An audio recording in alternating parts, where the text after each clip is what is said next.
Mr. Chairman, esteemed colleagues, dear friends, ladies and gentlemen, it's also for me a real pleasure to once again participate in this dialogue between our banking communities, a dialogue which I believe is absolutely crucial to maintaining close links and increasing cooperation between Europe and the Arab world. It was certainly timely to focus this particular event on the development of Islamic banking. Indeed, as already has been said, in many parts of Europe, we have seen over the last few years a significant development of Islamic financial institutions, and it is an element which we must take into consideration as part of the changes our sector is undergoing in Europe. So please allow me a brief overview of our current challenges, at least at European level. Most of you know from the other dialogues we already had that in Europe we took the financial agenda of the G20 very, very serious. And from the outbreak of the crisis, the EU response has been rapid and all-encompassing. And I think no other sector has ever faced such an in-depth regulatory upheaval in such a short term in modern history. I will not go into the detail of the regulatory tsunami, as we call it, because I would certainly need more than 15 minutes. So I would just highlight, as my colleague and friend Pier Francesco Gaggi said, really the game changer in Europe and especially the Eurozone is of course the banking union project with a single supervisory mechanism which will enter into force next year and which will allow the single supervisor, being the European Central Bank, to directly supervise all major European banks in the euro area, but also in other countries we expect to join in. We call them the opt-ins, if they so wish, and we think many of them will do that. Now the next step is of course the implementation, not just of a single supervisor, but also the creation of a single resolution mechanism. We need, besides the supervisor, also an authority at European level that deals with bank crisis. Also with bail-ins, because this is certainly a new tool that will be part of the resolution mechanism.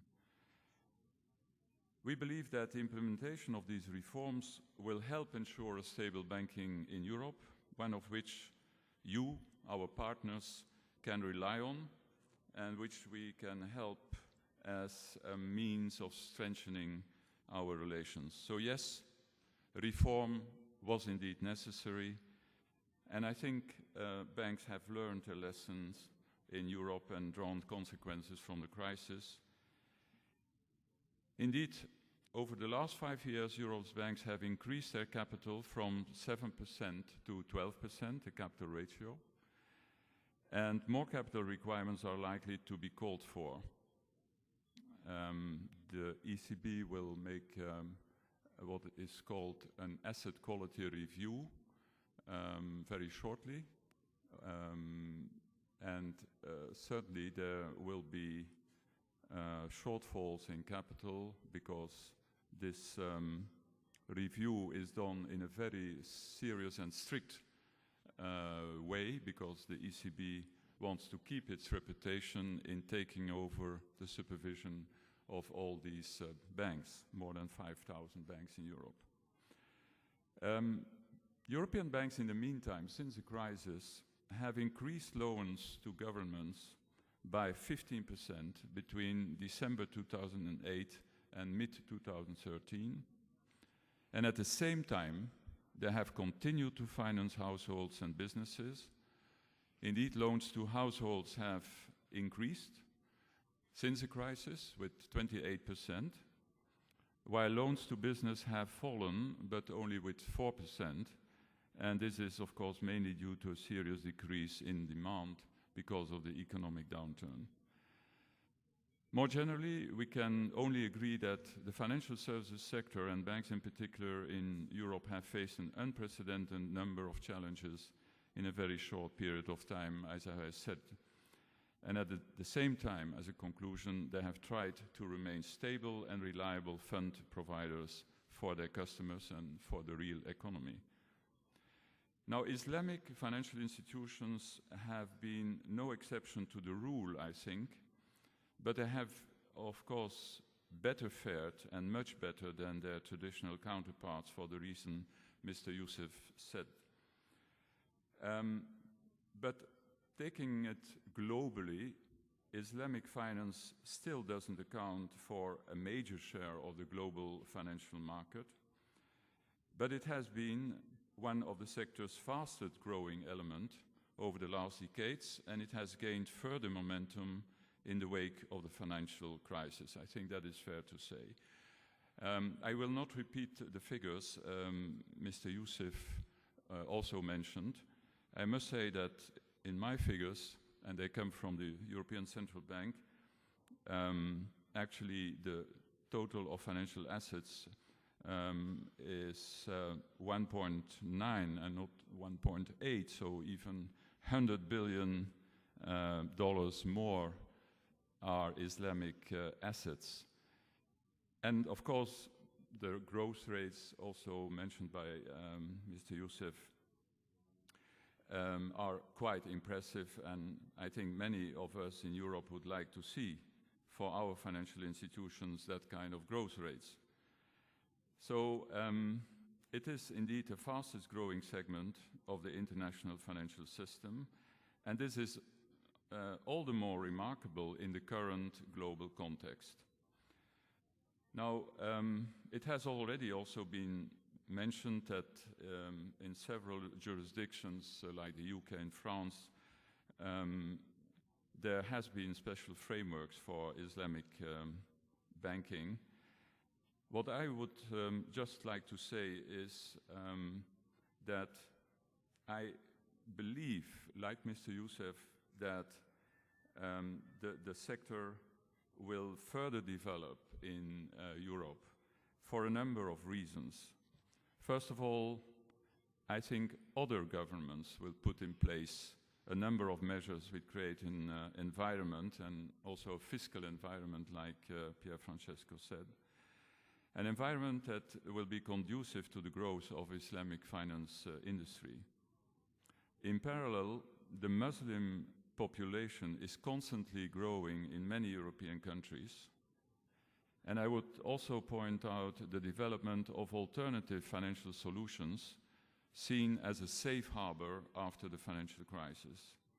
And finally, many efforts are made to attract funding from emerging markets, particularly those where Islamic banking is thriving. So the niche market Islamic banking occupies has seen an increasing demand, which has grown rapidly.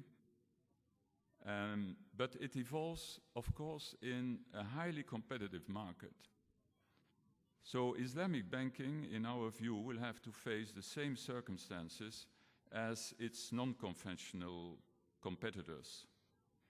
Obviously, conventional financial institutions are increasingly aware of the benefits of Islamic financing techniques, and they are therefore gradually developing the same approach and integrating it in their existing financial practice. Some are even opening what they call Islamic windows to cater for the specific demand. So indeed, the niche of Islamic banks is still there, but competition is becoming more and more fierce. And this comes at a time when as traditional financial institutions, we are facing a full-blown confidence crisis, whether from policymakers or from our customers. Regulators indeed have been tightening the screw on traditional banking for 5 years now, And still consumer confidence is far from being as widespread as it used to be in the pre-crisis period. So I therefore believe that there are more market shares to be grabbed by Islamic finance. I truly believe that for all of us, the most challenging of all issues is to rebuild a trusting environment so that we are able to operate in a fully transparent and competitive environment. And only with a greater degree of trust and confidence can we hope for banks to play their full role as fund providers to the economy. This is something for us all, I think, to work on. Fortunately, individual banks in Europe still enjoy a good degree of trust from their individual customers. And so creating an efficient and safe environment for financial services is the work of many. Bankers from all types of institutions, but also policymakers, regulators, all of us have to take part in the dialogue and the cooperation so we can ensure economic growth and help build a resilient financial system for the benefit of all. I thank you for your attention.